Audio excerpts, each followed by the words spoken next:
Olá, meu nome é Felipe Cavalcante e este é o podcast Além da Curva.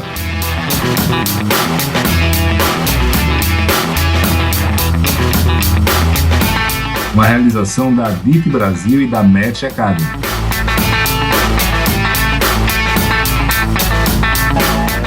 Aqui eu coloco em prática a minha paixão por difundir conhecimento e ajudar as pessoas e empresas. E você terá um encontro marcado com as lideranças e empreendedores que estão fazendo a diferença nos setores imobiliário e turístico do Brasil.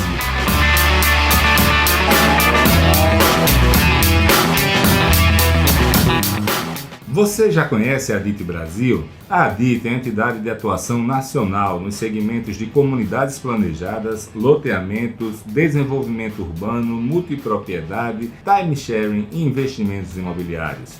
Nosso foco é a capacitação do mercado e a geração de negócios para nossos associados. Acesse o site www.adit.com.br e conheça nossos conteúdos, eventos, cursos e missões técnicas. Junte-se a nós, aumente seu network e faça grandes negócios.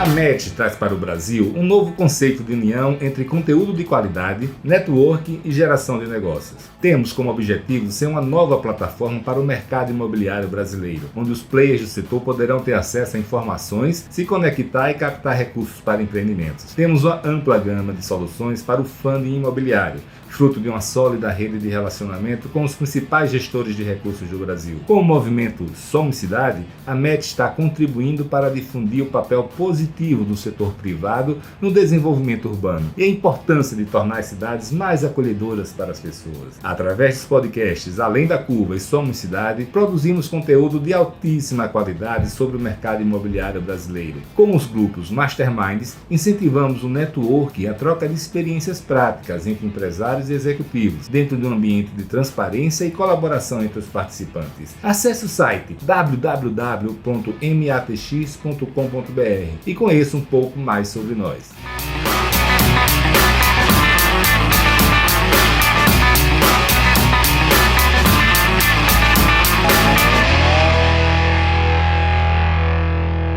Olá, amigos, tudo bem? Nossa convidada de hoje é minha amiga Carol Pinheiro, Maria Carolina Pinheiro. Antigamente é a Carol da RCI, hoje da Winda, né, Carol? Seja muito bem-vinda. E você já foi antes da RCI, de onde era a Carol, de onde? Eu estava na Blue Tree e antes da Blue Tree estava na Cor. Ah, que bacana. A gente se conheceu quando, Carol? Você lembra? Quantos anos? Quando é que a gente se conheceu? A gente se conheceu na RCI, no evento Adit Invest. A gente se conheceu lá. 12 anos atrás ou mais? Acho que faz. 2008. Vai fazer, acho que uns 15, mais de 15, Felipe. Eu estou há 4 na Winda. É uma vida, né, Carol? É uma vida. É uma vida. E eu estava pensando aqui, cara, como você foi importante, né, acho que essa parceria, na verdade, entre a RCI e a DIT foi muito bacana, né? Eu me lembro que quando eu estava começando, eu estava desenvolvendo o ILOA, né, e eu ficava pensando em botar timeshare lá. Eu falei, pô, eu não vou botar isso. Eu representava a DIT, próximo de vocês, a gente incentivava o timeshare, mas naquela época, cara, ainda algo muito, muito assim, pouco usual, a cabeça das pessoas ainda não entendiam bem. Aí eu fiz o intercâmbio de férias com vocês, né, lembra? E a pessoa comprava uma propriedade plena, mas podia viajar pela RCI. Foi muito bacana aquilo, ele me ajudou a vender muito apartamento, mas não como timeshare, né? E aí a gente foi trabalhando, né, água mole em pedra dura, tanto bate, que hoje tem esse mercado fantástico, né, Carol? E você sempre ali na linha de frente. Eu estava, quando a gente foi, ontem eu estava relembrando, né, falei, deixa eu lembrar como que começou a história com a DIT, na verdade, com você, com a DIT, que era o nosso ponto de contato. Eu lembro que eu fui no Adit Invest pela RCI, que eu não tinha ido pela hotelaria, eu tinha ido pelo timeshare, pela RCI, e eu lembro que quando eu voltei para o escritório, eu tinha falado com o meu chefe, né, que era o Alejandro, eu comentei com ele, eu falei, nossa, Alejandro, é uma associação destinada ao mercado imobiliário turístico, tem tudo a ver com a gente, tem tudo a ver com o que a gente está querendo de produto voltado para o turismo. a gente precisa estar mais próximo, a gente precisa estar participando mais ativamente, porque eles têm os contatos, eles têm os incorporadoras que estão interessadas nesse mercado imobiliário turístico. E naquela época, né, Felipe, tinha os grupos estrangeiros que estavam vindo para o Brasil. Tinha muito europeu, né? Era um mercado muito aquecido quando você falava de segunda residência. E aí eu lembro que eu, conversando com o Alejandro, eu expliquei para ele, não, a gente tem que estar na ADIT, eu não sei de que forma, porque eles têm os contatos, as pessoas estão lá. E a gente queria muito focar no Nordeste nessa época, que era o destino de lazer que a gente imaginava, o turismo. E aí, acho que começou fazendo a primeira parceria, né, de patrocinando os eventos. Não tinha, na época, a Adit Share, né, Felipe, você lembra disso? Não tinha. Era o Adit Invest, então a gente começou com a parceria do Adit Invest. Era isso que a gente estava... Era o objetivo também da RCI na época, era a parceria com a Adit Invest para ter os players, as empresas que estavam nesse mercado, nesse imobiliário turístico, que para a gente fazia muito sentido. Que a gente já estava começando a falar dentro da RCI do timeshare e do fracionado, do fractional, da multipropriedade, que é o que a gente hoje está bombando. Mas naquela época, a gente estava começando a falar disso no mercado. Né? E aí você comentou agora quando você falou de você como presidente da ADIT entrar no mercado de timeshare, Felipe, ou a gente fez aquele primeiro pacote, né, de que você vender a propriedade.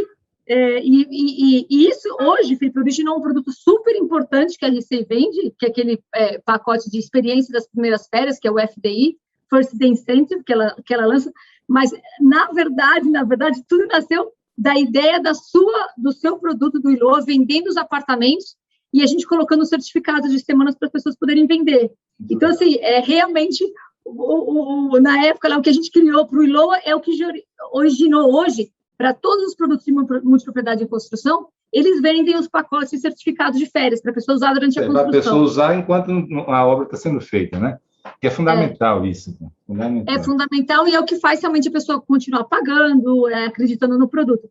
Eu acho assim, Felipe, outro dia eu estava conversando com um cliente, eu falei, olha, eu sou muito satisfeita, eu tenho um orgulho muito grande de ter participado lá atrás, de criar o conceito, né, de como é que era essa ideia, isso daí vai funcionar no Brasil.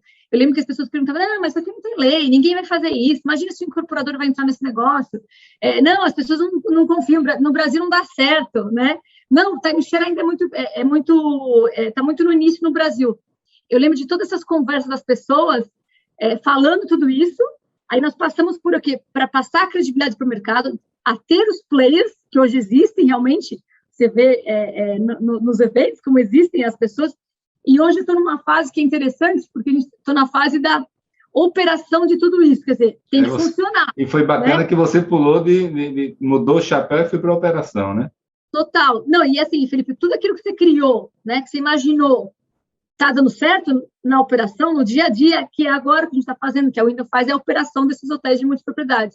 Então, eu acho muito bacana, porque eu participei de todas as fases, de todo esse processo da criação, aí depois teve a lei no meio, teve a criação dos eventos, e aí agora, assim, tá, isso tudo foi bacana, foi a teoria, né? A teoria foi legal, deu certo, já tem muita gente vendendo, comercializando, então tá dando certo, tal, o produto vende, tem um conceito bacana, agora é operação disso, como é que é operar com mais de 5 mil proprietários, com mais de 6 mil proprietários? Tá dando certo, né? Então, eu acho muito gostoso. Eu vou querer saber disso daqui a pouquinho, mas assim, eu acho que realmente você, Alejandro, Fabi, toda a turma que tinha lá na RCI, muita gente bacana, né, deixaram um legado mesmo. Eu acho que essa parte do imobiliário turístico, não estou falando isso da boca para fora, não, realmente, criaram, óbvio que você tinha interesse empresarial, né, em esse mercado florescer, mas de qualquer maneira, fez uma diferençazinha, né? É muito bacana isso. Aí eu queria até saber, assim, como era esse mercado na época? Quando você chegou na RCI, o que você encontrou? Você olhou e botou a mão na cabeça, assim, no primeiro dia ou não? O que é que você encontrou de desafio? Quando eu fui para a RCI, Felipe, muita gente falou para mim que eu estava arriscando demais a minha carreira, que eu era inconsequente, que eu estava trocando um mercado de hotelaria, de rede de hotéis, muito mais consolidado do que o mercado de timeshare, que não existia, que não tinha credibilidade no Brasil. Eu ouvi muito disso. Aliás, eu ouvi de várias pessoas que hoje estão no mercado, né?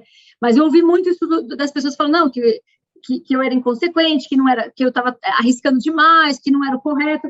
Mas naquela época, acho que a gente também é um pouco mais jovem, você acredita um pouco mais em coisas diferentes, né? E eu também não tinha nada a perder naquele momento, né, Felipe? E aí eu lembro que eu contei para o Alejandro. Na época eu falei, Alejandro, eu sei que a gente vai ter muitos desafios, mas eu quero ver, eu quero entender mais. E eu tinha muita curiosidade.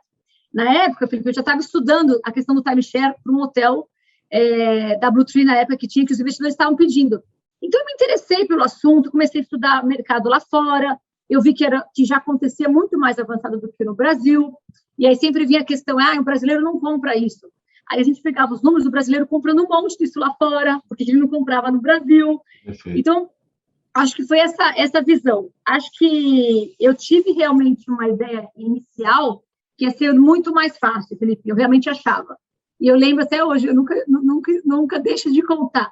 A primeira reunião para vender o conceito de fracionado foi com uma incorporadora distante do litoral, e eu entrei no carro com lágrimas nos olhos. Eu sentei e eu falei, meu Deus, isso vai ser muito mais difícil do que eu estou imaginando. Aí que a gente foi fazer o quê? Na época, a empresa contratou serviços de escritório de advogados super renomados para estudar esse conceito, para dizer, olha, a lei permite, é possível. A gente foi contratar arquitetos para desenhar como é que deveria ser a casa, como é que deveria ser o quarto, quanto custaria. Aí deu, acho que, um banho assim, de realidade de que era um pouco mais difícil esse mercado, porque não existia a lei, não existia... muitas pessoas questionavam se podia, se não podia, quanto vai custar construir isso, como é que é a operação de tudo isso, e a gente realmente se baseava só lá fora, só no que a gente via lá fora, né? A gente teve, na verdade, a gente tinha muitos clientes nesse modelo já funcionando lá fora, então a gente visitava muito, trazia muito esse conceito lá, que a gente estava vendo lá fora que funcionava, e aí foi um pouco de persistência mesmo para acreditar que no mercado brasileiro faria sentido. Então, no começo era muito difícil a venda, Felipe, muito difícil. A gente brinca que hoje você não precisa convencer alguém a fazer, é só olhar quantos já estão fazendo, né? Exatamente, você então, mostra, isso passa uma credibilidade muito grande. Acho que é muito parecido com o que aconteceu nos Estados Unidos, né? Quando as grandes redes começaram a entrar no setor, as grandes marcas. No Brasil também, grandes redes já estão, não só entrando, como defendendo, né? Então, hoje fica mais fácil. Quem está fazendo isso? Fulano, e olha os números dos caras, né? Era outra realidade, Felipe. Por isso que quando eu vejo hoje o evento, o AditShare, todo mundo querendo participar, divulgar, eu fico, assim, a gente vê que o mercado mudou, mas eu fico muito feliz de poder participar de tudo isso. E você vê que teve uma evolução muito grande e que hoje o mercado é muito mais assim, para as empresas venderem o conceito, convencerem que o conceito faz sentido, é muito mais fácil. É muito mais fácil, né? E acho hoje que, então, passou a ser uma venda normal, né? Antes era Velho Oeste no sentido de desbravar. Né? Era desbravar, Felipe. E assim, era engraçado, porque a gente começa a lembrar quantos projetos a gente visitou, quantos interiores de estados a gente teve que ir, pegava carro, pegava táxi. Era assim, uma persistência muito grande, sabe, Felipe? Para a gente acreditar não só na multipropriedade, mas no timeshare, né? E a gente, para conquistar, realmente, para ter essas grandes marcas que hoje já tem, que dão a credibilidade para o mercado. A gente sabia disso, a gente sabia que precisava dessas grandes marcas para dar credibilidade. E quando você tem esses grandes players, automaticamente os menores acreditam e vêm rapidamente, né? Eu lembro que teve uma vez no escritório que depois que a gente demorou muito, foi um processo árduo, até acabei engordando na época da afiliação do Costão do Santina. Você engordou bastante, né? 500 gramas. Mas eu lembro que foi a negociação, e aí o Armando, que trabalha hoje comigo também na Winner, perguntou, Carol, o que mais você vai fazer agora? Porque você já afiliou, você falava que você queria a GJP, você falava que você queria o Costão, o que mais, né? Eu falei, Armando, fica tranquilo que a gente acha alguém mais, né? Mas eu tinha um sonho, sabe, Felipe? Para mim era meio que um sonho mesmo, de ter esses grandes nomes no mercado, porque a gente sabia que fazia sentido, né?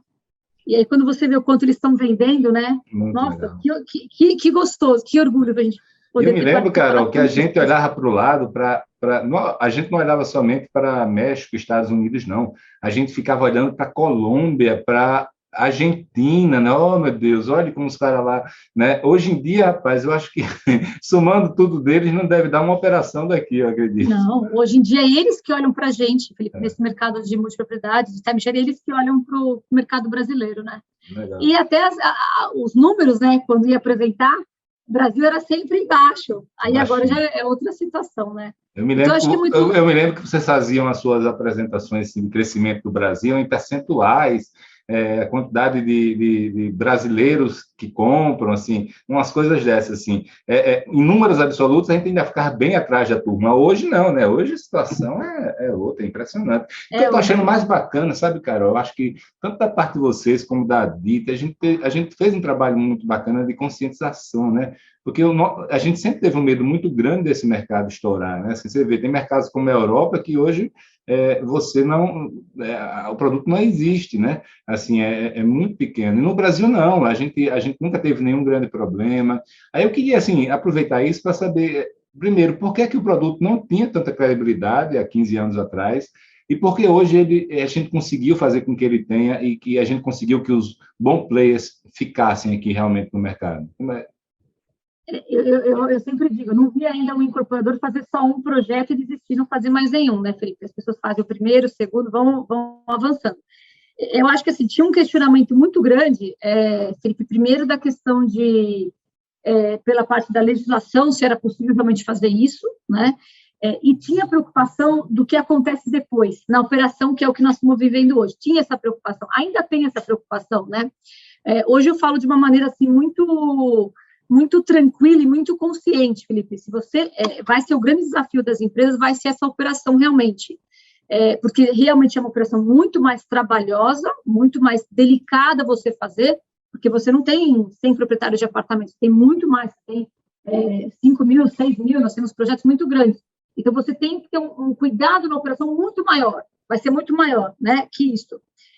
Mas eu acho que a questão da lei, da aprovação, que hoje o Brasil é o único país da América Latina que tem uma lei específica de multipropriedades, os países não têm, né? Então, acho que isso ajuda muito, isso colabora bastante, e eu acho que a grande maneira da gente manter essa credibilidade no mercado é deixando as vendas de uma forma saudável, então, vendendo o produto realmente para experiência, vendendo o produto para utilização, não indo para o lado de investimento, porque o produto não deve ser vendido dessa forma. E eu acho que hoje, se você mede, de uma maneira geral, Felipe, a comercialização, nós temos um resultado bastante positivo, entendeu? Acho que a gente soube, as empresas souberam, entenderam que isso era fundamental para o processo. Então, a gente precisava vender de uma maneira correta, bacana. Acho que a lei do consumidor no Brasil, que tem os 7 dias para cancelamento, também ajuda bastante. Então, as pessoas, os incorporadores, quem vende esse produto sabe que em 7 dias a pessoa pode realmente cancelar e vai conseguir esse cancelamento. E acho que isso tudo deixa o mercado de uma forma mais saudável, né? E que traz a credibilidade.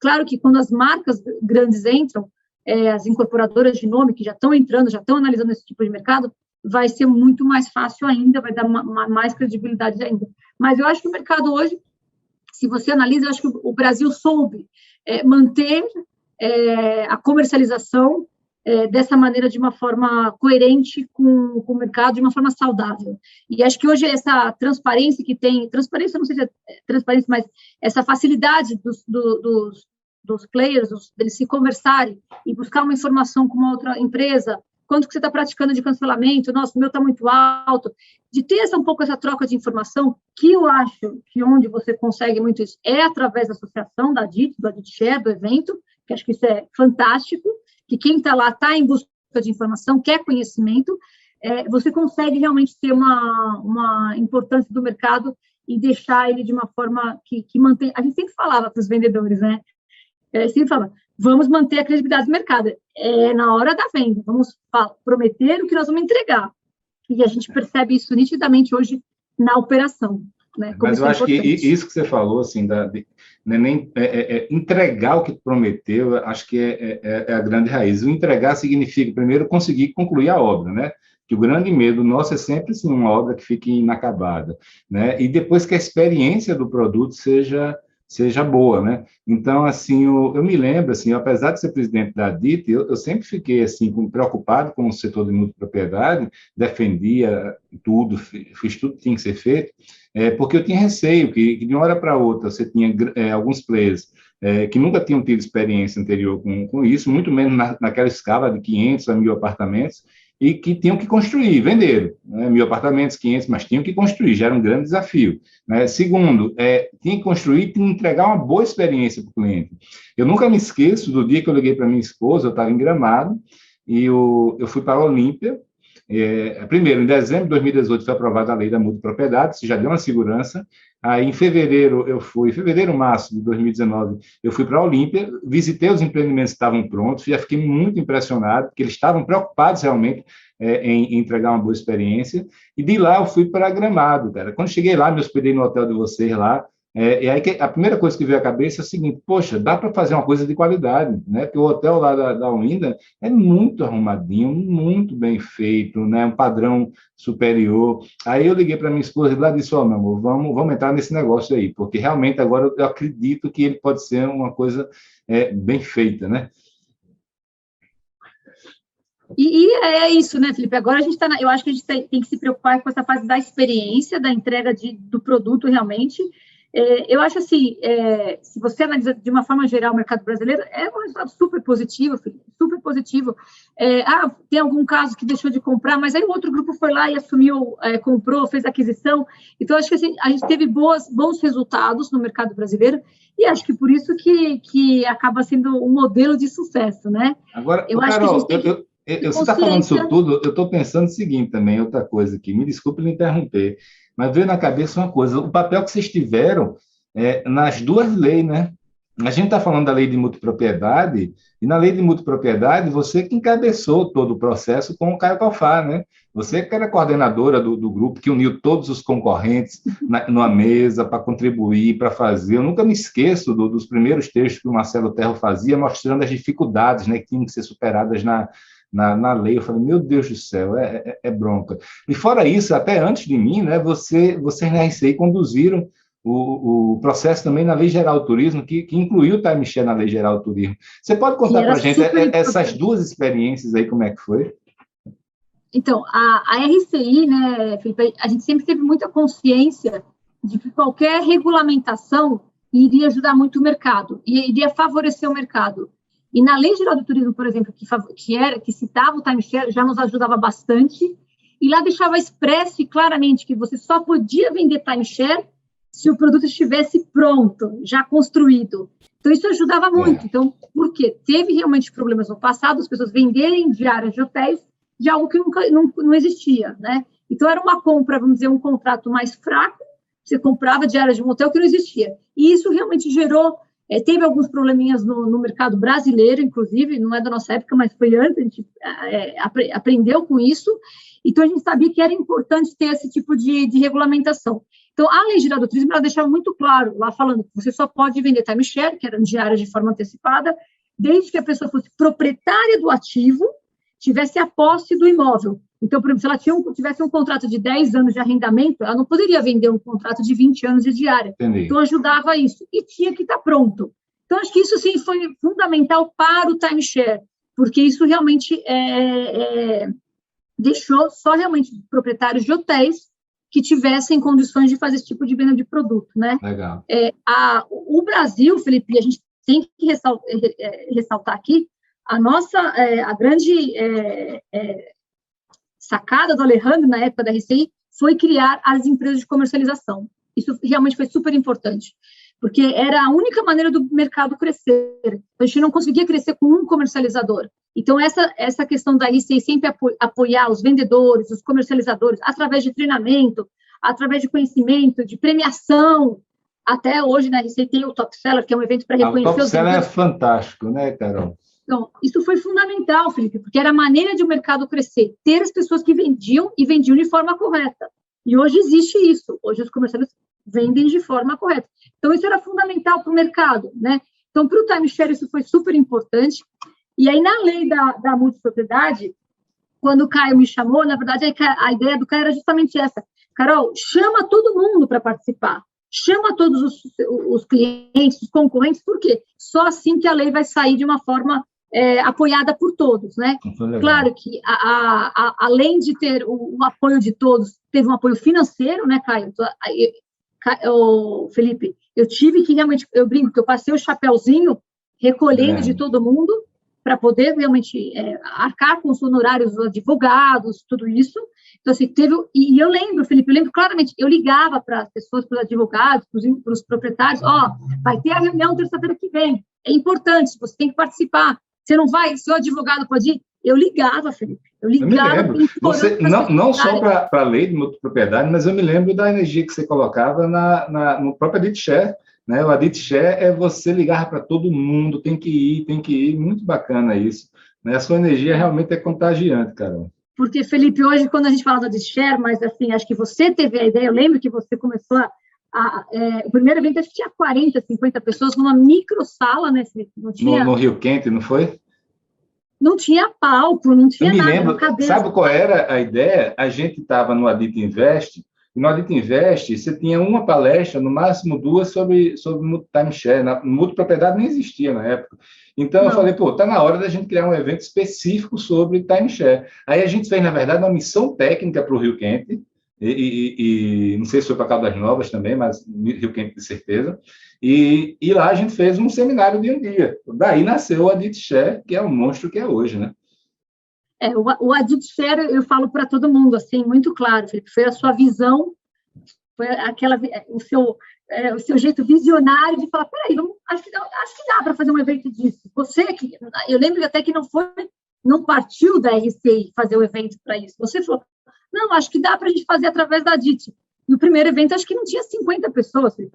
Eram 40, 50 numa sala, não tinha palco, não tinha nada daquilo. Mas tiveram as 40, 50 pessoas, né, Felipe? Acho que aí foi a sua visão de entidade que você estava realmente ali, você falou, puxa, isso aqui acho que a gente pode apoiar. E aí o negócio foi crescendo, hoje está esperando aí 300, 400 pessoas, é incrível realmente. No último evento presencial tinha quase 400, né? Ano passado iria para 400 fácil, se não fosse a pandemia, né? Mas esse ano, daqui a 2 semanas, né? A gente está gravando aqui no começo de setembro, daqui a 2 semanas tem, né? Vamos ver, o Caio Calfá está apostando que vai chegar em 400, né?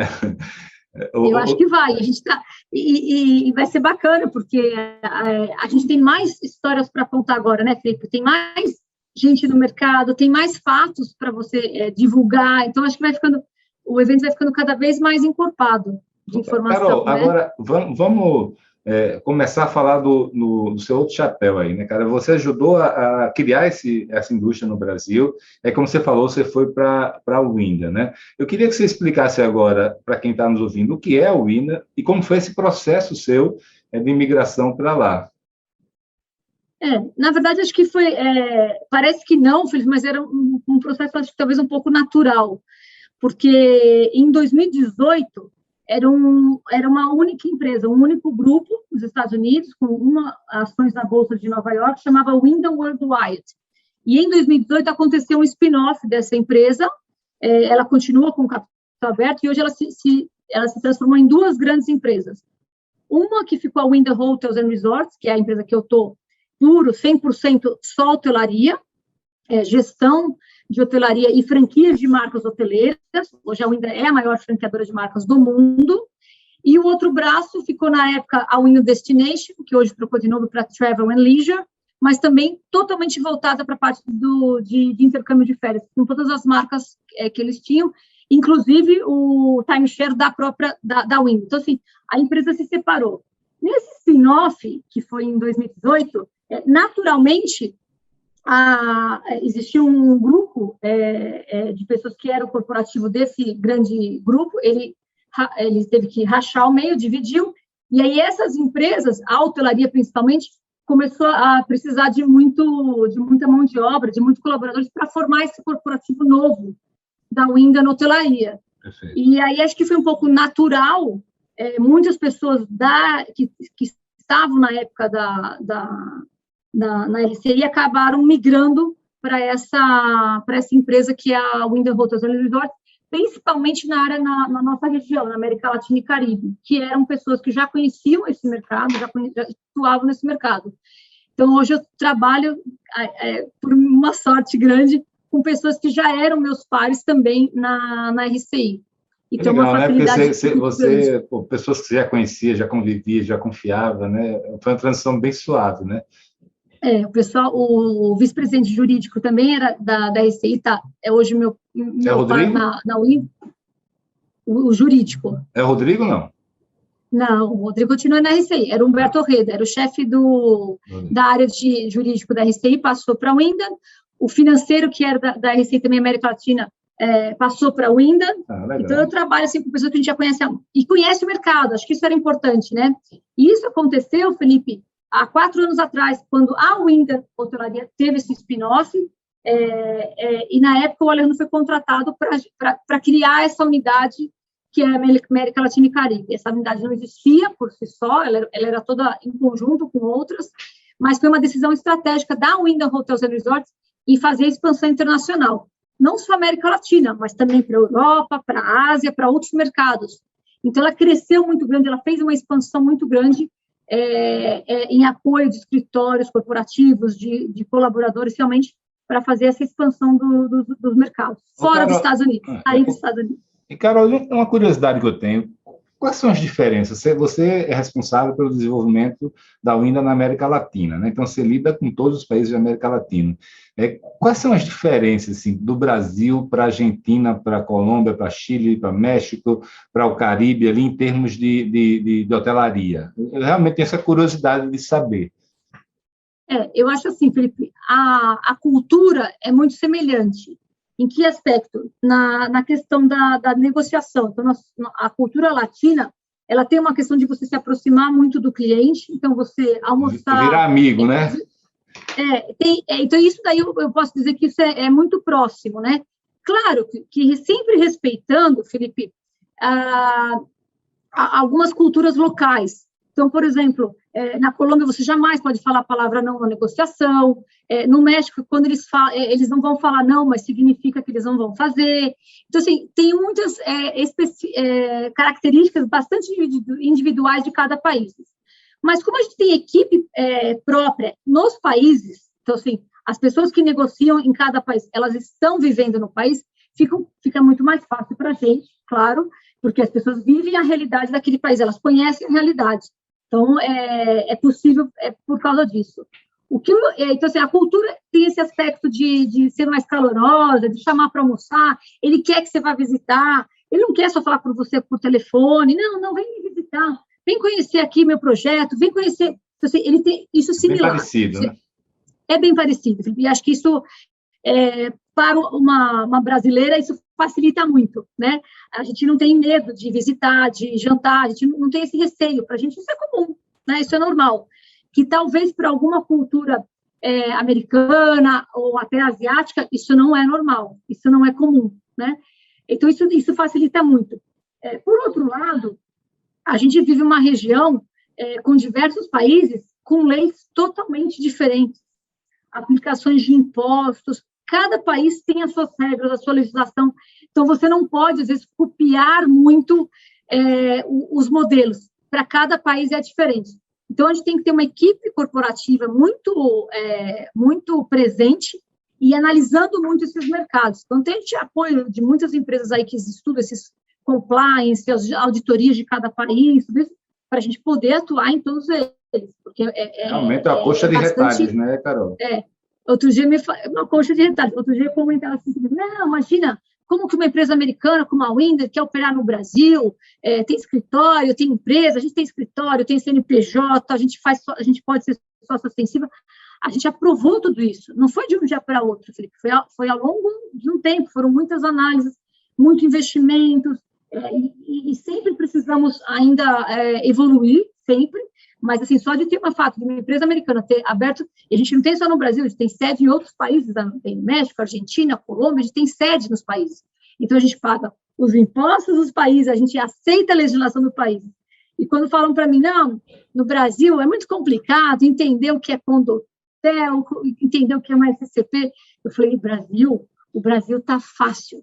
vai para Equador, Peru, Colômbia, cada país é de um jeito. Então, assim, uma empresa que está disposta a realmente estar presente na América Latina, Felipe, tem que estar muito aberta a isso. Tem que estar muito aberta e a entender cada um que tem cada seus país vai ser de um problemas, né, jeito. Carol? Agora, eu queria saber de você o seguinte: aqui no Brasil, né, você tem um desenvolvimento hoteleiro muito baseado no modelo inicialmente de flats e depois de condo hotéis, e agora no de lazer, né, de multipropriedade, né? Ou o dono que é patrimonialista e ele constrói seu hotel. Aqui o mercado de capitais praticamente não tem relação com o mercado hoteleiro. Como é que é o funding, o modelo de desenvolvimento dos hotéis nos outros países da América Latina? Lá, por exemplo, no México, Felipe, você consegue realmente é totalmente diferente. Você consegue aporte de financiamento muito mais fácil dos bancos. É um modelo bastante utilizado, as pessoas utilizam muito isso, e é totalmente diferente do nosso, que aqui você tem que comprovar garantia, comprovar uma série de outras informações que lá é diferente. Então, lá o mercado de financiamento talvez é um pouco mais similar aos Estados Unidos, onde você consegue, uma pessoa física consegue, num banco, pegar um empréstimo para construir um hotel. Né? Às vezes acontece direto, é muito comum isso.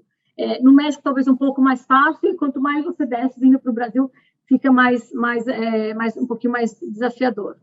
Aí você tem esse modelo de condo-hotel flat nos outros países também?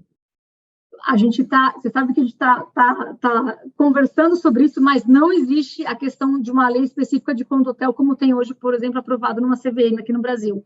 Lá não existe. Tem um pouquinho diferente, não tem uma lei específica, então eles podem vender. Às vezes você precisa de algum tipo de aprovação no México, por exemplo, você precisa de alguma aprovação específica no órgão central lá deles, mas é um pouquinho diferente. Eu estou falando, cada país não dá para copiar, Felipe. Cada um tem sua jabuticaba. Mas você sabe que outro dia eu fui tentar pegar o manual do Condo Hotel para explicar para um empreendedor que ele ele era, acho que de Bogotá, da Colômbia, não sei onde que ele estava. Agora, são tantas negociações que eu não lembro agora, mas eu falei, olha, você consegue ler alguma coisa de português? Eu falei assim, não, eu entendo. Então, eu falei, vou te mandar o manual de Condo Hotel, que é um manual muito bacana que a gente fez aqui no Brasil, que a gente pode, se você der você vai entender um pouco como é que funciona, né? Que a pessoa compra apartamento. Porque a questão essa questão de colocar no pool, ter o pool de locação, não ter o pool de locação, é isso que confunde um pouco, que é o que muda um pouquinho. Mas a gente tem casos, sim, de flats, do modelo de flats, abrindo no México, por exemplo. Existe esse caso. Entendi. Carol, estou vindo na cabeça agora, quando a DIT nasceu lá atrás, né, como você falou, tinha muito investimento, especialmente europeu aqui no Nordeste, e um dos objetivos meus, eu tinha 2 objetivos que eu não conseguia alcançar na época. Um era trazer os voos nas companhias aéreas americanas para o Brasil. Um deles a gente chegou a conseguir, que foi a American, né, que ficou voando, acho que para Recife, Fortaleza, acho que e Salvador.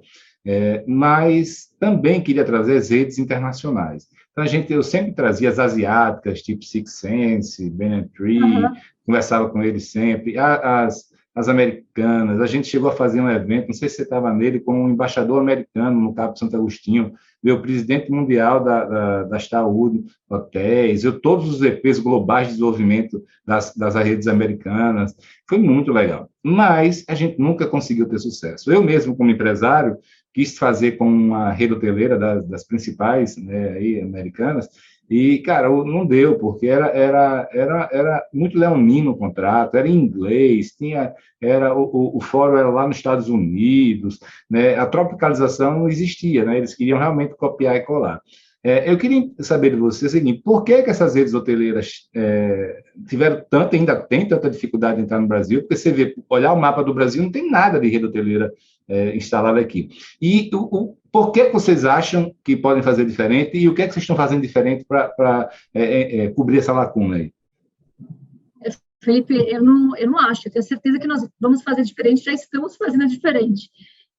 Eu acho assim, primeiro tem que ter uma decisão do corporativo realmente da empresa, Felipe, em apostar num mercado como o nosso, onde tem muita variação, situação econômica, política, que influencia demais.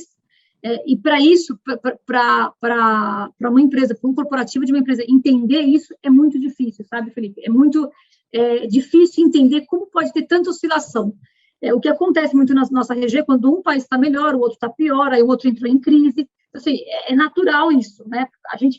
Eu acho que para a gente é natural, para eles não é natural. Perfeito. Então, assim, eu te digo que é um trabalho árduo, diário, de trazer credibilidade, de que é possível, de que os investidores são idôneos, que a gente transforma assim o mercado, e de entendimento desse mercado. Eu acho que, para a sorte deles, eles colocaram pessoas da cultura latina aqui. Então, assim, todo mundo que está na região, o financeiro, o pessoal do jurídico, o pessoal de operações, é da região. Então, entende?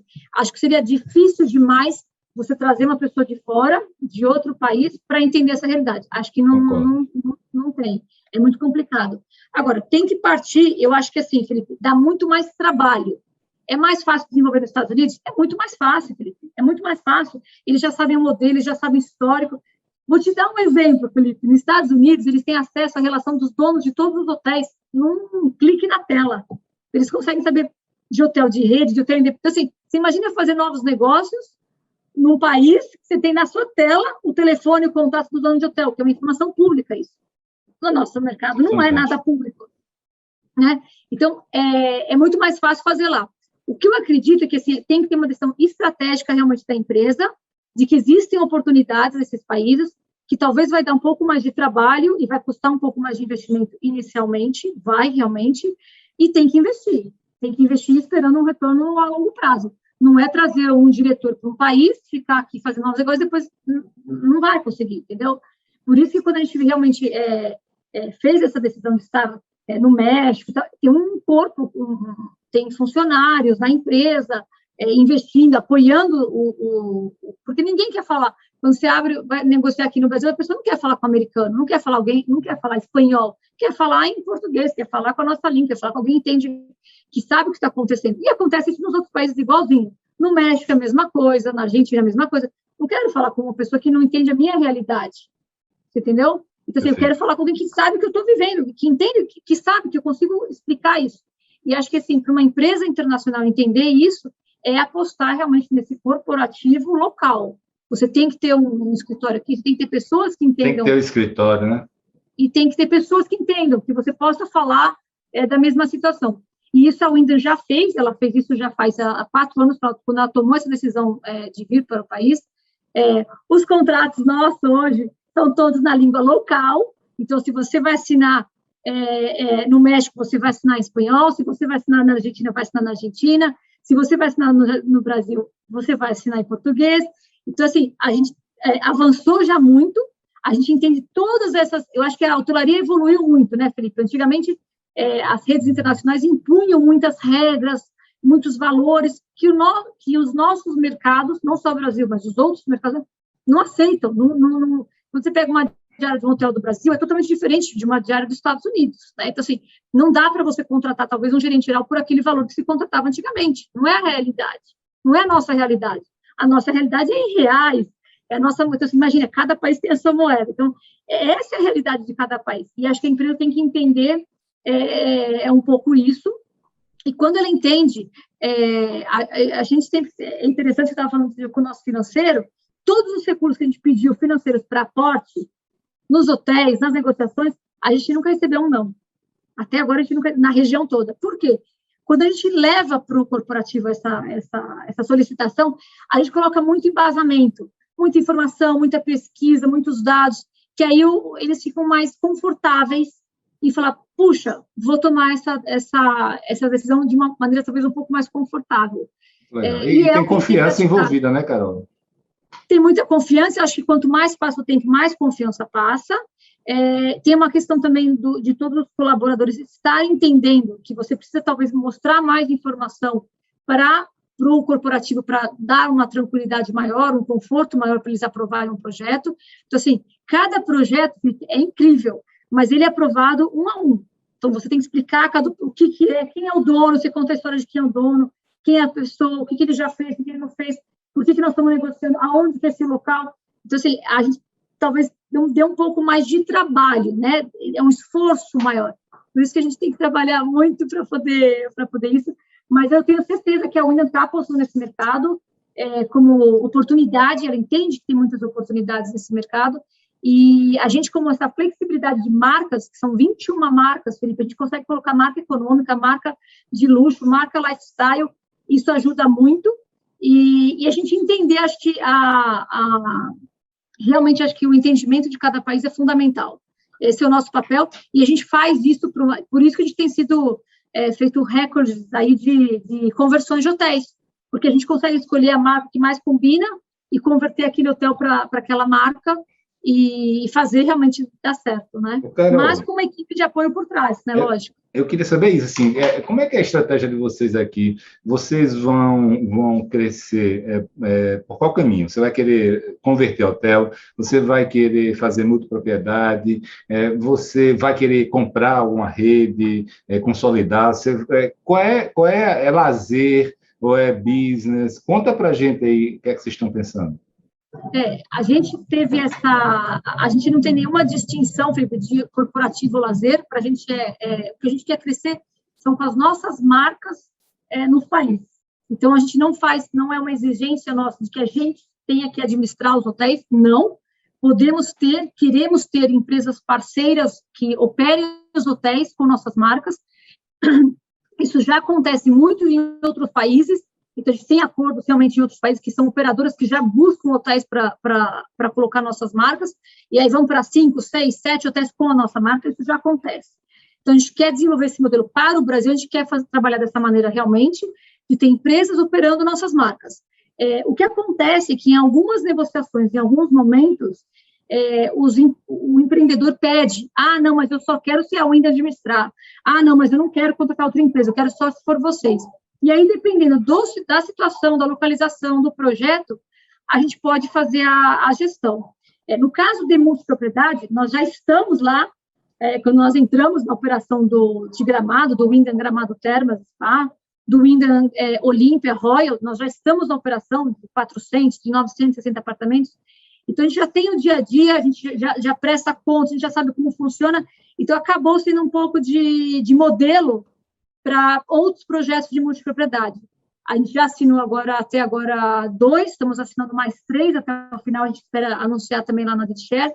Então, a gente já está evoluindo muito para multipropriedade para fazer a gestão, porque são modelos que a gente já sabe fazer muito bem, e a gente entende que ainda são poucas empresas no mercado brasileiro que conseguem oferecer esse tipo de serviço, né?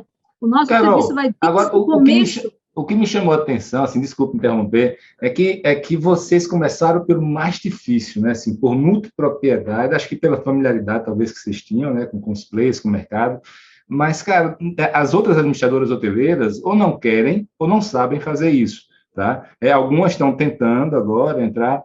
Mas como foi essa entrada, Carol? Que eu me lembro que fui lá assim que vocês começaram, comecei com o seu gerente geral. E, assim, uma coisa, junto com essa pergunta sobre multipropriedade, me chamou muita atenção, e me chama, eu tenho essa curiosidade de saber, porque, para mim, a Wyndham é uma empresa de franquia. Essa é a visão que eu tenho dela. Né? 90% do nosso portfólio é isso. 90% de quanto, Carol? Quantos hotéis tem no mundo? 8.900 hotéis. Só para quem está nos ouvindo, a Wyndham tem 8.900 hotéis, é isso? Isso. Tá. Na América Latina, tem quantos?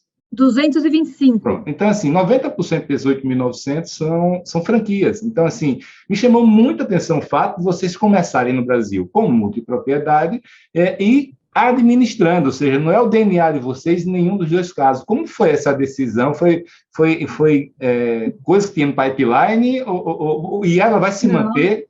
Vai se manter essa pegada?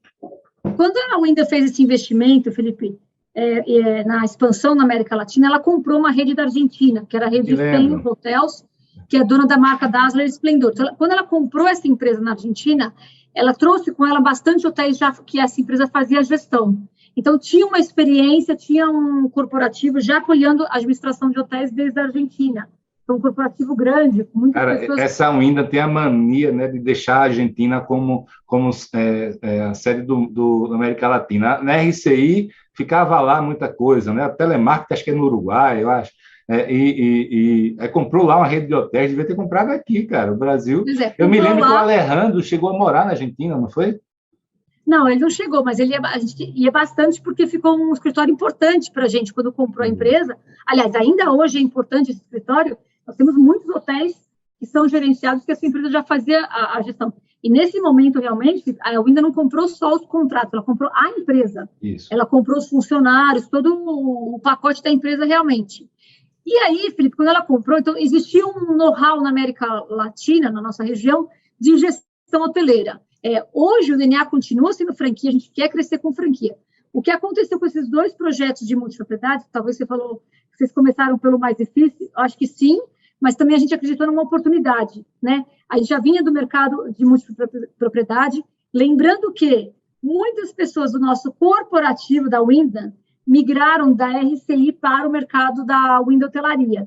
Então, o que aconteceu? Foi natural, essas pessoas já entendiam que era multipropriedade, não existia uma explicação. Mas eu te confesso para você, quando a gente foi na primeira reunião estudar todo esse modelo, como ia ser lá de Gramado, com os parceiros, com a Gramado Parques, e aí eu peguei e fiz uma lousa, Felipe, eu desenhei. A Wyndham vai fazer isso, a Gramado Parques, nós vamos fazer isso, tal. Aí entra aqui, 70 aqui, 30 ali, tal. É isso. Quando eu olhei aquele painel, e eu falei para eles, é isso que nós vamos fazer? É isso. Aí estavam os americanos, eu falei, é isso que vocês vão aprovar que nós vamos fazer? Nós vamos aprovar. Então está fechado. Então nós estamos no caminho, nós estamos juntos.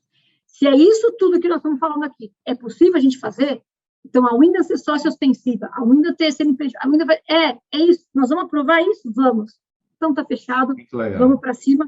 E hoje a gente tem excelentes, nós somos muito felizes e eu acho que tivemos sorte e competência para poder ter entrado nesse mercado, né, Felipe? E vocês hoje estão administrando quais, Carol? Hoje nós administramos 2 de multipropriedade, só 2 de multipropriedade. De multipropriedade, só esses 2.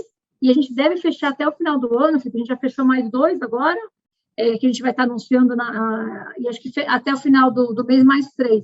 Então, eu estou falando aí para a equipe... Como esse podcast vai sair depois da DeepShare, você pode até dizer quais são, onde é que são, pelo menos os locais?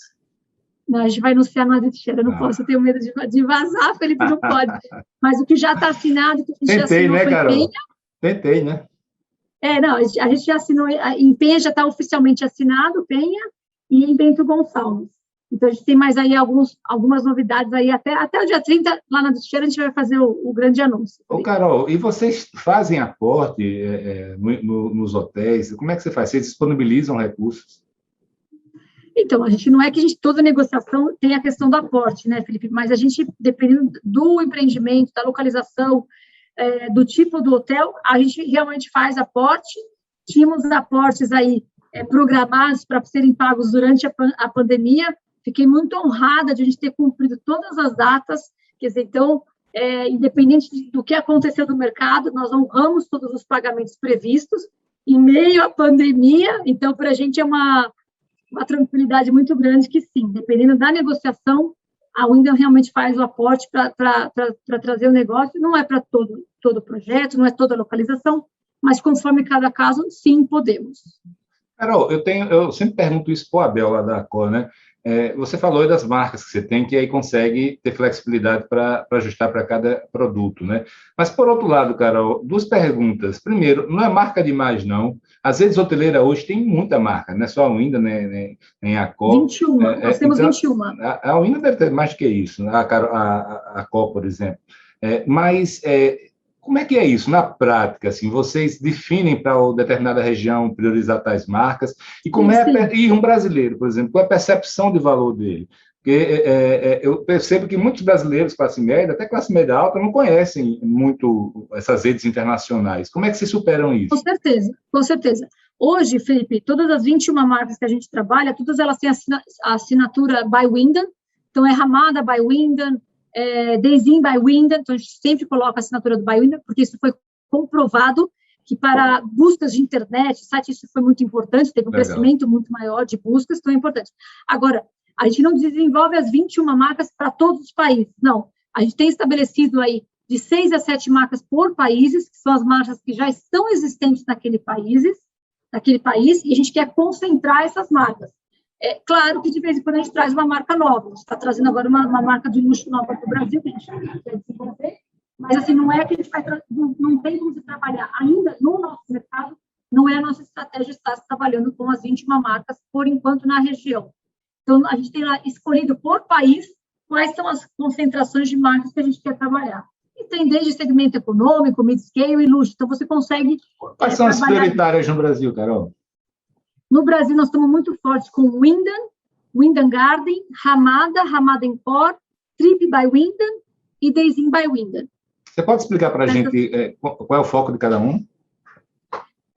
O que eu adoro, viu, Carol, é que eu pergunto o que eu quero saber mesmo. Wyndham, Felipe, a gente trabalha com produtos de serviços completos. Então, ele pode ser para hotéis de lazer, que é o caso dos nossos 2 resorts de Gramado e Olímpia, e para hotéis corporativos de negócio. A gente tem em São Paulo, tem na Alameda Campinas, o Paulista, tem no Berrini, tem em Santana, Wyndham, com a marca Wyndham. Aí a gente depois tem um nível um pouquinho mais baixo, que é o Wyndham Garden, que é esse de Santana, que a gente tem, o Wyndham Garden Hotel, que essa marca ela tem um pouco menos de exigências e serviços. Quando a gente fala de exigências, Felipe, a gente fala metragem de quarto, tamanhos se vai ter academia, se não vai ter, se tem área de convenções, se não tem. Mas, mesmo assim, a gente consegue ser um pouco flexível. Depois a gente tem a marca Trip by Wyndham, que é uma marca bastante cidade, negócios mesmo, mas ela é bastante cidade, que a gente tem aqui em São Paulo, ali no Paraíso, que é um produto super novo, que abriu recentemente, e tem outros também, que não consigo elencar todos. E aí depois a gente vai para a marca Ramada Encore, que é uma marca econômica. Temos no aeroporto de Campinas, temos aí em vários destinos aí no Brasil, deve ter uns 15 hotéis com a marca Ramada no Rio de Janeiro.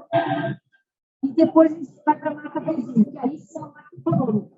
Só café da manhã, uma marca bem chuta. Então, Carol, você pode repetir o nome da marca, que o som deu uma sumida aí, essa última. Days Inn by Wyndham. Days Inn by Wyndham, que a gente já tem no Rio de Janeiro, e a gente deve preparar aí também, já temos em Linhares também, e nós vamos abrir agora para a próxima, que é o estádio do Palmeiras, em São Paulo, na frente do estádio. Carol, você tem quantos hotéis operando no Brasil hoje? Temos no Brasil 40 hotéis, desses 40 hotéis, nós estamos falando de 5 hotéis agora em operação, 5. Tá, e você quer chegar aonde daqui a 2, 3 anos? A gente não faz meta de gerenciamento de franquia, sabe, Felipe? A nossa meta, a gente tem assinado aí pelo menos uns 10 contratos por ano, e a gente quer crescer dessa maneira, assinando esses contratos. Vai depender muito da data de abertura desses hotéis, desses empreendimentos, e focando muito em conversão. Então, conversão de hotel, pelo menos aí uns 4, 5 por ano, que é o que a gente quer realizar. Carol, me explica... eu tenho o sentimento de que em períodos de crise como esse que a hotelaria passou ano passado, deve aumentar muito a conversão, né? Porque os investidores começam a ficar chateados, o relacionamento com a antiga bandeira, de repente, já vai se desgastando por várias razões ao longo do tempo. E aí, de repente, estoura ali com um problema de caixa. Essa percepção é verdadeira, não? Eu acho que é uma percepção verdadeira de buscar... Eu acho que os investidores eles são muito mais participativos e buscando soluções para o seu empreendimento, Felipe. Acho que isso é um fato, né? Hoje eles querem participar. Eu acho que quando você traz muita transparência, coloca as cláusulas do contrato de acordo, eles querem escolher o gerente, eles querem escolher o controller, eles querem ter uma atuação muito mais participativa hoje em dia. E eu acho que é dessa forma que, assim, para crescer, tem que entender que é assim que o mercado mudou. Se adaptar à cultura daqui também, né? Exatamente. Os contratos aqui, qual é o mínimo minimoro assim, que você aceita e qual é o ideal em termos de prazo? De prazo, de quantos anos?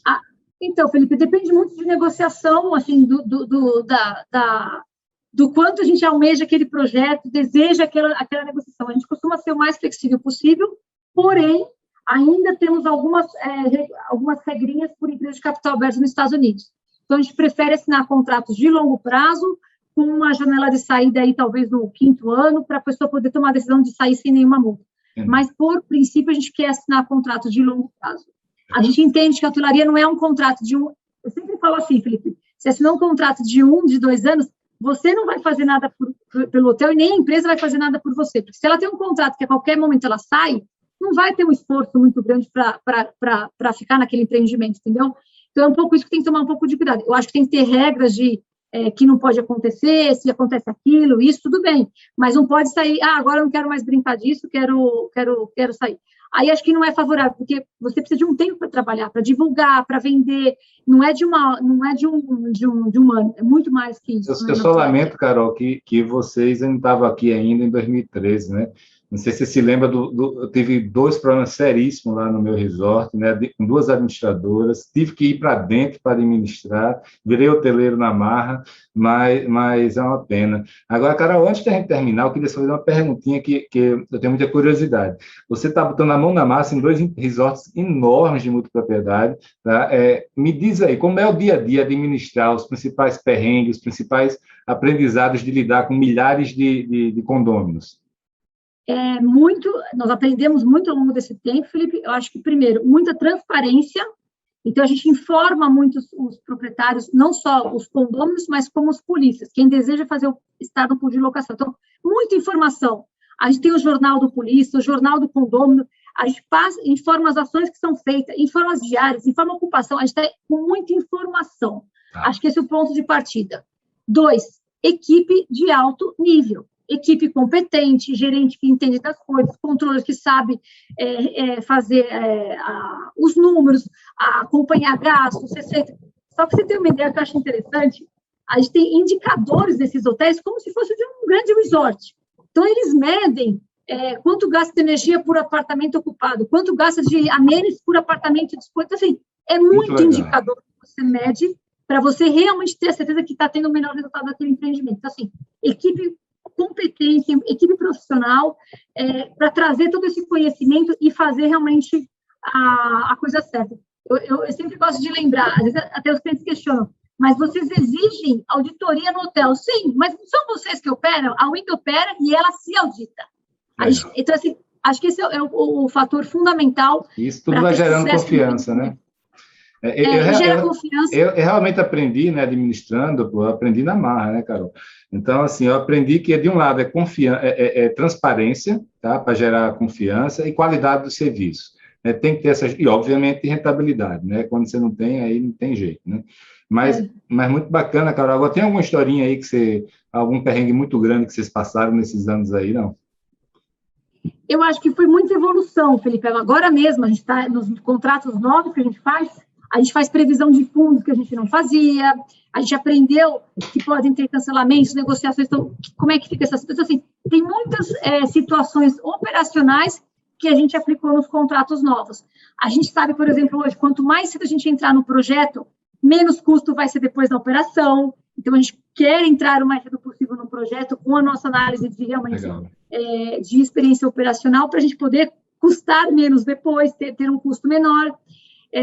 Mas acho que o resultado é muito, muito positivo, muito bacana, e é uma experiência, assim, como empresa, acho que é fantástico a gente poder dizer realmente dessas 2 experiências e que vão vir muito mais. Agora, nós não exigimos que nós temos que fazer operação de multipropriedade, Felipe. Pode ter, até ontem a gente estava tendo um almoço com uma empresa que realmente, eu posso operar? Claro, você pode operar uma multipropriedade com uma de nossas marcas. Então, não é uma exigência por parte da Wyndham que temos que nós ser os operadores, não. Nós estamos abertos a ter empresas parceiras que desejem colocar nossa marca. Carol, vocês imaginam alguma aquisição aqui no Brasil? Isso daí a gente vai deixar para o próximo podcast. A Wyndham é uma empresa que cresce, Felipe, na base de aquisição de marcas, né? Por que ela tem 21 marcas? Porque ela foi adquirindo essas 21 marcas. As 2 mais recentes foi essa da Argentina, foi a Dazzler Splendor, e a última foi a marca La Quinta, nos Estados Unidos, também tinha um pouco de presença na América Latina. Foi a última aquisição. Mas você sabe, Felipe, são empresas, nós estamos sempre ranqueando entre as 5 maiores do mundo. Ações medidas diariamente lá nos Estados Unidos. Então, a gente nunca pode dizer que sim, que não, mas sempre estamos analisando. Porque eu acho que faz sentido, né? Porque como tem uma ausência tão grande de marcas internacionais no Brasil, assim, histórica, né? As marcas brasileiras acabam sendo muito conhecidas aqui, né? Então por isso que veio a cabeça. Mas, Carol, queria te agradecer, muito bom. O papo foi exatamente como eu imaginei que seria, né? Bate-papo mesmo de amigo aqui. Mas, antes de ir, eu queria saber de você como é que está a sua vida em termos de viagem. Eu me lembro que eu conversando com você, viajava, né? Desde a época da RCI, o Wyndham, então, foi América Latina, aí teve que passar aí boa parte do ano dentro de casa, né? Como é que foi esse período e como é que está sendo a retomada agora, para a Carol? Eu acho que todo mundo teve um aprendizado muito grande aí, né, Felipe, de ficar em casa. Realmente, nós tínhamos uma proibição muito grande de viagem, mas nós já estamos retomando. Em julho, eu fiquei lá 15 dias no México para visitar os empreendimentos, participar de algumas negociações, acho que aos poucos tudo vai voltando. E acho que a nossa região não tem jeito, tem que ir, tem que estar presente. Nós já estamos aí com as rodinhas nos pés para viajar pelos outros países, já com negociações também avançadas, e a gente vai voltar. Eu tenho a sorte, Felipe, que eu posso dizer que eu descobri um trabalho, né, que me dá extremamente prazeroso para mim. Eu sou verdadeiramente apaixonada pelo que eu faço. Então, assim, é uma sorte que eu tive de encontrar realmente, e eu me realizo a cada dia, né? Cada dia que a gente conquista, faz novas negociações, busca as novas oportunidades, é uma realização para mim muito grande. E acho que eu tive essa felicidade, sou muito grata a Deus por ter encontrado realmente. É verdade, eu sei disso. Fazer alguma coisa que eu gosto tanto. Você realmente se envolve muito, você se doa, você, assim, é como você falou, né? Encontrou uma coisa que você gosta mesmo e suas habilidades encaixaram direitinho. Né? Exatamente. Mas, Carol, deixa a palavra para você se despedir da turma aí. Para eu me despedir da turma? Essas palavras finais. Não, acho que as palavras finais, assim, eu acho que eu tenho muita gratidão realmente pelo trabalho que eu faço. Acho que os clientes percebem que para mim é extremamente prazeroso, é gostoso estar numa reunião, visitar cliente, conversar. Eu adoro. Aliás, o que eu mais gosto de fazer é uma negociação. Então, encontrar realmente o meio termo da negociação. E acho que esse conhecimento de novos mercados, de novas estratégias, acho que isso é sempre muito importante para o nosso crescimento profissional, e é a fase que eu estou vivendo realmente nesse momento, buscando realmente conhecimentos dos outros países, né? A gente não pode dizer que a gente domina já o mercado brasileiro, mas a gente conhece muito do mercado brasileiro, é muito mais natural as coisas acontecerem, mas eu estou vivendo realmente uma fase, uma busca constante aí de mais conhecimento e buscando aí os outros países, os outros meios de fazer de novos negócios, investimentos hoteleiros, acho que isso é o que faz. Mas minhas palavras finais aqui, espero que, eu brinco muito com meus filhos, eu torço muito para eles, incentivo muito que eles escolham, tenham um trabalho que traga tanto prazer, tanta satisfação quanto eu tenho, porque para mim realmente eu faço com amor, com carinho, e acho que é isso que os clientes percebem realmente, que eu me dou realmente de coração, porque eu realmente sou apaixonada pelo que eu faço. Eu sou testemunha disso, Carol. Muito legal, muito bacana ver esse seu recado e é muito inspirador. Viu? Muito sucesso, beijo no coração, espero que você continue subindo ladeira acima, como tem sido nesses últimos 15 anos que eu lhe conheço. Você merece. Felipe, obrigado aqui pela oportunidade, você sabe que a gente tem uma relação aí muito, muito, muito boa de negócio, e a gente acompanhou muito esse mercado junto, então a admiração que eu tenho por você é muito grande também, do que você conseguiu construir. A gente só fala de, ele fez isso, não, eu estava presente, eu acompanhei, você realmente acreditou nesse mercado. E acho que a gente tem que toda vez relembrar um pouquinho que realmente foi o Felipe Cavalcanti que lá atrás acreditou nesse mercado. A gente já acreditava, né, Felipe? Mas tinha que acreditar, né? Tinha que acreditar, mas acho que você realmente, através da ADIT, deu um apoio enorme. Por isso que aí a gente continuamos sempre apoiando e nessa parceria aí com a ADIT. Valeu, então. Um abração, obrigada, Carol. Felipe. Tchau. Um abraço.